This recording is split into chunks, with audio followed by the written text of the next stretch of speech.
टीकमगढ़ में हम मौजूद हैं और क्या आपने कभी 13वें ज्योतिर्लिंग के बारे में सुना है? जी हाँ, हम बात कर रहे हैं टीकमगढ़ में कुंडेश्वर महादेव मंदिर की, जिसे तीसरा ज्योतिर्लिंग भी कहा जाता है। आपने जरूर सुना होगा कि 12 ज्योतिर्लिंग है महादेव के, लेकिन इसे जो है 13वां ज्योतिर्लिंग कहा जाता है। और ये जो भीड़ आप देख रहे हैं, ये भक्तों की भीड़ है और इसीलिए यहाँ की मान्यता इतनी ज्यादा है कि इसे 13वां ज्योतिर्लिंग कहा जाता है। और हर दिन की अगर बात की जाए तो यहाँ हजारों श्रद्धालु दर्शन के लिए पहुंचते हैं।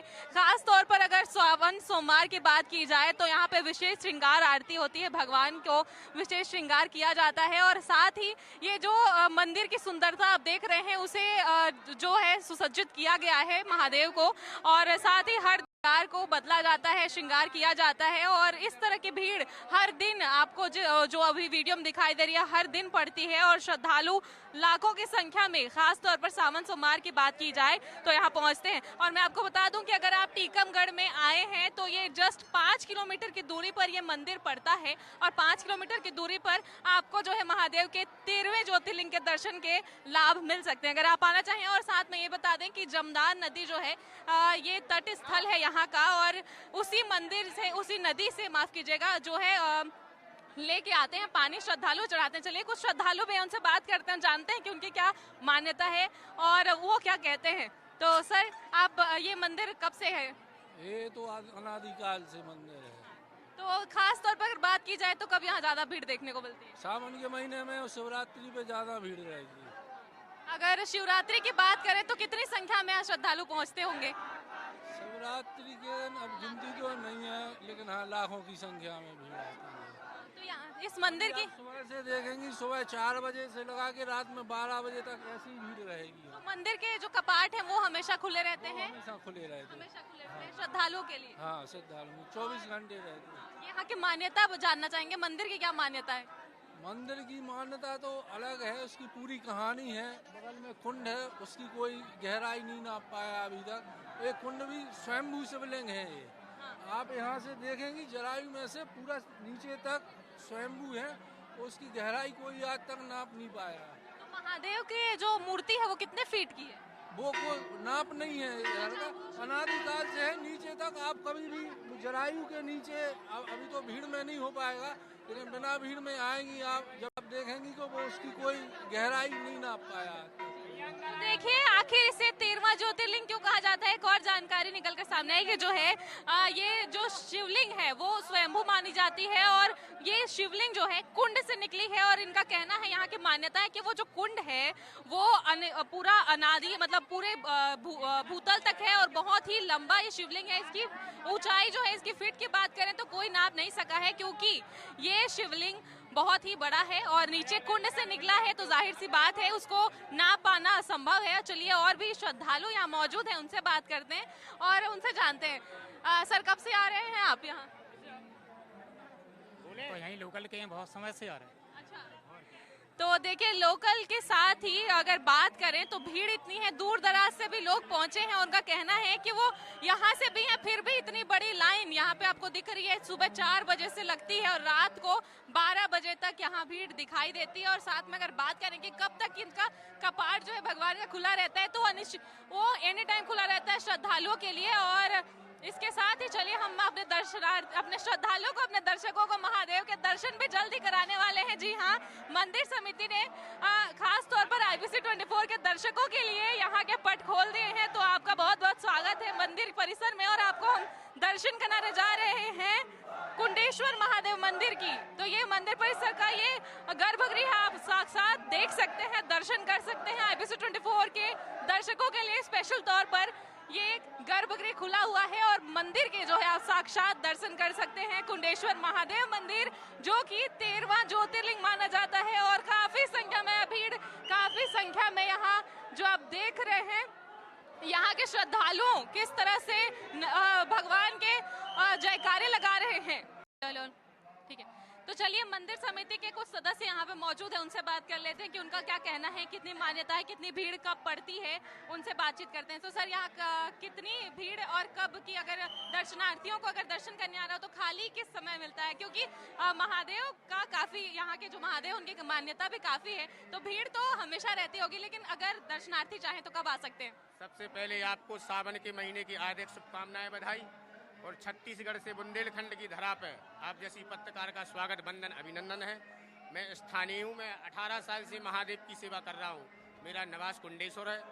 1150 साल से स्वयंभू भोलेनाथ कुंडेश्वर अस्तित्व में है। राजा बुंदेला वीर सिंह जूदेव के समय में इनका निर्माण हुआ था। तो यहाँ जो अलौकिक सिद्धि है वो बानपुर के राजा बाणासुर की बेटी उषा द्वारा जी वरदानी है। ये 13वां अवतार है इंडिया का। जो महादेव का जो शिवलिंग 12 शिवलिंग जो महादेव के पूजे जाते हैं, हिंदू धर्म में अपने आस्था है जो इंडिया में 12 शिवलिंग है। 13वां शिवलिंग हमारे स्वयंभू कुंडेश्वर में आज महादेव विराजमान है। और सौभाग्य हमारे जो हम लोगों ने यहाँ जन्म लिया और सेवा करने का मौका मिला। यहाँ सावन के महीने में एक दिन में कम से कम नहीं तो 2.5 से 3 लाख श्रद्धालु दर्शन करने आते हैं और धर्म लाभ उठाते हैं। कार्यक्रम बढ़िया होता है। शिवरात्रि में बहुत भीड़ लगती है, मेलाएं लगती हैं। हमारे यहाँ बुंदेलखंड का प्रसिद्ध मंदिर है। और दूसरी बात, यहाँ हजारों आदमी रेगुलर आते ही रहते हैं। यानी मंगलवार हो या बुधवार हो, 2-4-5 हजार नॉर्मल बात है। अलौकिक और स्वयं भूमि से प्रकट हुए थे। ये देव स्थान है, बुंदेलखंड का सबसे प्रसिद्ध स्थान है।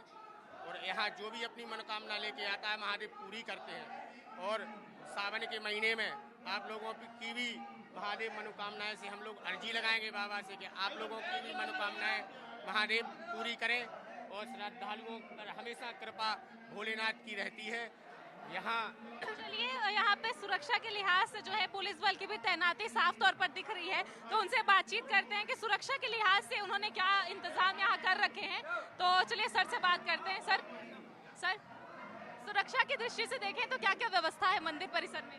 पुलिस की व्यवस्थाएं चाका जो सब जगह लगी हुई है, कोई दिक्कत नहीं है, सब जगह सब क्लियर चल रहा है। तो सर ज्यादा भीड़ अगर होती है तो धक्का? दिक्कत नहीं, सब भोले बाबा की कृपा है। देखिए यहाँ पे इनका भी साफ तौर पर कहना है कि भोले बाबा की कृपा है और जो है मंदिर परिसर में कोई भी ऐसे हालात नहीं बनते हैं। जोरदार जयकारे भी लग रहे हैं, आप भी सुन रहे हैं। यहाँ पे कोई भीड़ भाड़ की स्थिति अगर बनती भी है तो कोई धक्का मुक्की वैसे हालात नहीं बनते हैं। तो देखिए एक और जानकारी जो है, भगवान महादेव के जो है श्रृंगार 4 बजे किए जाते हैं। 4 बजे से इनका श्रृंगार शुरू हो जाता है और उसके बाद अद्भुत श्रृंगार इनका किया जाता है। और साथ ही पंडित जी हमारे साथ मौजूद है, उनसे बात करते हैं। सर मंदिर की थोड़ी जानकारी हमारे दर्शकों तक भी पहुंचाइए, क्योंकि काफी जो है श्रद्धालु हमारे दर्शक भी हैं।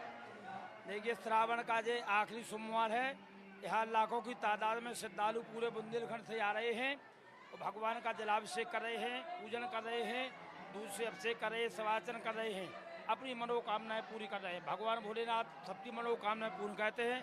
हमारे कुंडेश्वर भगवान साक्षात से स्वयंभू है, अपने यहाँ प्रकट हुए हैं, कुंड से प्रकट हुए। यहाँ पर बढ़ती है मूर्ति, मोटी होती है, इनका कोई अंत का पता नहीं है कितनी लंबी मूर्ति है। लाखों की तादाद में श्रद्धालु आ रहे हैं यहाँ पर भक्तों के आनंद।